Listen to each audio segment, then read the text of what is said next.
Assalamualaikum warahmatullahi wabarakatuh. Halo sahabat PAMI Pasuruan Raya Official. Halo sahabat Dangdut Mania Indonesia. Terima kasih para subscriber. Selamat datang subscriber yang baru menemukan channel PAMI Pasuruan Raya Official. Dalam perjumpaan kita kali ini sedikit mengutip tentang sejarah musik dangdut Indonesia. Namun sebelum masuk di segmen utama kita, mohon bantu support dan dukungannya.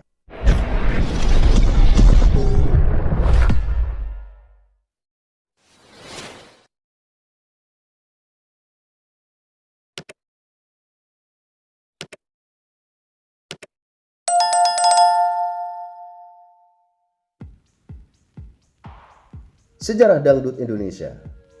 Siapa sih yang tidak tahu akan musik dangdut di negara kita ini? Indonesia, broku. Yap, musik dangdut selalu dilantunkan di berbagai tempat hingga berbagai acara. Baik itu acara formal maupun informal. Bahkan ada yang mengatakan bahwa musik dangdut ini seolah tak akan pernah mati. Meskipun genre musik barat juga turut berkembang di Indonesia. Dapat disebut bahwa musik dangdut ini adalah musik yang merakyat sejak negara Indonesia berdiri. Terkadang beberapa masyarakat tetap dapat berjoget setelah mendengarkan lagu dangdut meskipun dirinya tidak mengetahui bagaimana lirik dan judul lagu tersebut. Maka dari itu, para penggemar musik dangdut itu tidak hanya para orang tua saja, broku, tetapi juga dipopulerkan kembali oleh para kalangan anak-anak muda. Wow, luar biasa kan?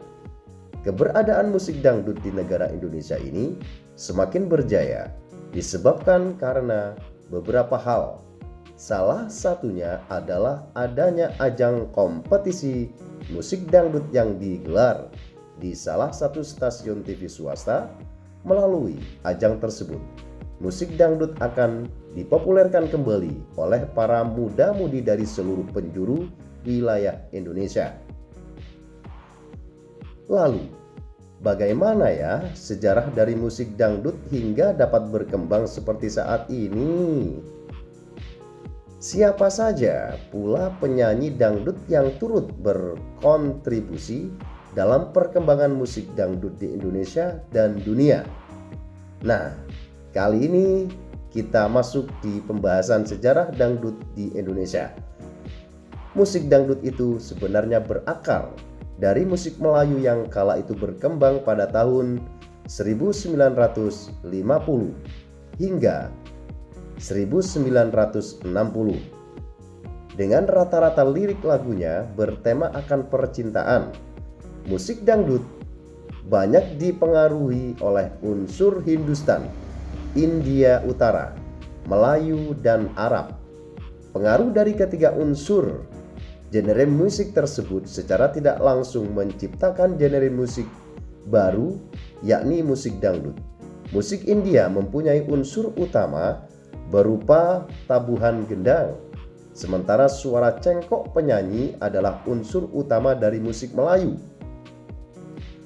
Kata dangdut berasal dari bunyi alat musik tabla yang kala itu sering menjadi alat musik pengiring berupa tak, tung, dang, dan dut.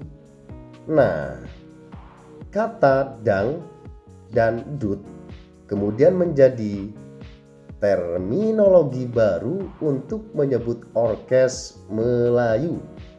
Layaknya seorang manusia, musik dangdut ini muncul sebagai embrio ketika terdapat sejumlah orkes Melayu dengan penyanyi utamanya adalah Elia Kadam, dan lagu populernya bertajuk Boneka India. Begitu, broku. Lagu tersebut dipengaruhi oleh musik India sehingga dapat disebut bahwa para komponis kala itu menciptakan lagu dangdut yang terinspirasi dari lagu-lagu yang ada di film India. Nah, Sekarang perkembangan dangdut di Indonesia pada era tahun 1950 hingga tahun 1960-an. Pada tahun tersebut, film Bollywood yang berasal dari negara India sangat populer di kalangan masyarakat Indonesia.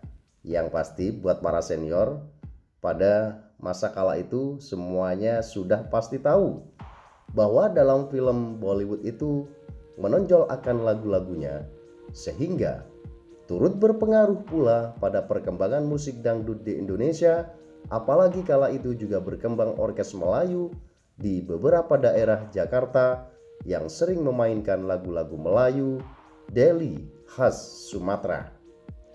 Pada tahun 1950-an, ada seorang penyanyi yang bergabung dalam sebuah orkes Melayu Kelanaria bernama Elia Kadam. Tak disangka-sangka, Elia Kadam berhasil mempopulerkan lagu-lagu dangdut yang bahkan masih digemari oleh para ibu-ibu kota pada kala itu. Sebut saja lagu-lagunya adalah Boneka dari India, Pergi Tanpa Pesan, Termenung, dan Janji. Kemunculan Elia Kadam ini digadang-gadang sebagai awal dari kehadiran musik dangdut di Indonesia. Era 1960 hingga 1970-an. Pada tahun ini, musik dangdut semakin lama juga semakin berkembang. Tidak hanya mendapatkan pengaruh dari musik India saja, tetapi juga musik Arab, terutama pada bagian cengkok, suara penyanyi, hingga harmonisasi nadanya. Pada kala itu, muncul penyanyi-penyanyi dangdut lain, sebut saja beliau adalah Raja Dangdut Dunia, Haji Rhoma Irama, Haji Arafiq, Haji Maggie Z, dan masih banyak lagi. Bahkan para penyanyi ini telah berhasil mengembangkan musik dangdut menjadi lebih variatif. Misalnya penyanyi Arafiq yang menambahkan unsur rock and roll Amerika sebagai ciri khasnya, hingga pada akhirnya beliau dijuluki sebagai Elvis Presley-nya Indonesia. Tepat pada akhir tahun 1960-an, akibat adanya arus perubahan politik di Indonesia, maka musik barat dapat masuk ke Indonesia hingga muncul gitar elektrik. Alat musik tersebut nantinya akan kerap dijadikan pendamping bagi para penyanyi-penyanyi dangdut di Indonesia. Era 1970 hingga 1990-an. Pada awal tahun 1970, musik dangdut semakin berkembang secara pesat di masyarakat Indonesia. Hal tersebut dapat dilihat dari adanya konser-konser penjualan kaset, hingga meningkatkan para penggemar musik dangdut di Indonesia ini. Bahkan tak jarang pula para penyanyi dangdut asal Indonesia yang mengadakan konser dangdut mereka di luar negeri. Misalnya Rita Sugiarto bersama Haji Rhoma Irama yang berhasil mengadakan konser dangdut di Manila, Tokyo, dan di berbagai daerah di luar negeri lainnya. Dari adanya penjualan kaset dangdut yang tinggi, maka jelas terlihat bahwa kala itu musik dangdut telah berkembang sangat pesat. Bahkan pada tahun 1979, majalah Tempo jelas menyebutkan bahwa tahun tersebut sebagai tahun dangdut, karena musik dangdut berhasil menguasai pasaran kaset dan industri musik Indonesia. Tak heran apabila pada era ini musik dangdut didominasi oleh suara Rhoma Irama dan Elvi Sukaesih, terdengar di berbagai tempat, baik itu di stasiun televisi hingga diskotik dan klub malam.